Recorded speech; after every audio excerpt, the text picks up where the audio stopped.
안녕하세요. 음악 커뮤니케이터 가치입니다. 안녕하세요, 아이유입니다. 같이. 노래 제목이 베테르기우스거든요. 네. 오리온 자리에 있는 별 이름이에요. 근데 어쨌든 이거는 우리가 노래를 들어보고 얘기를 해볼게요. 알겠습니다. 空にある何かを見つめてたらそれは星だって君が教えてくれたまるでそれは僕らみたいに寄り添ってるそれを泣いたり笑ったり繋いでゆく何十回何百回ぶつかり合って何十年何百年昔の光が星自身も忘れた頃に僕らに届いてる僕ら見つけ合って殴り合って同じ空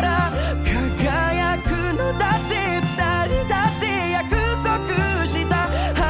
か遠く終わらないベテルギウス誰かにつなぐ魔法僕ら肩並べて取り合って進んでいくつらい時だって泣かないで誓っただろ遥か遠く終わらないベテルギウス君にも見えるだろう祈りが記憶をたどるたび蘇るよ君がいつだってそこにいてくれることまるでそれは星の光と同じように今日に泣いたり笑ったり繋いでゆく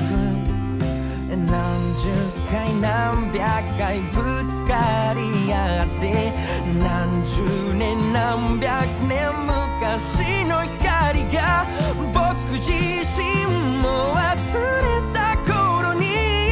僕らを照らしてる僕ら見つけ合って殴り合って同じ空輝くのだって二人だって約束した遥か遠く終わらないベテルギウス誰かにつなぐ魔法どこまで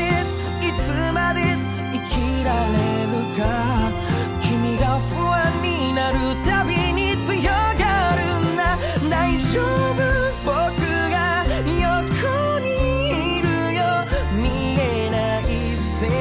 をつなごう僕ら見つけ合って殴り合って同じ空輝くのだって二人だって約束した遥か遠く終わらないベテルギウ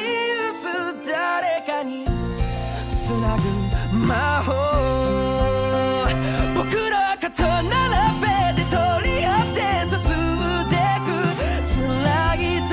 だって二人だって誓っただろ遥か遠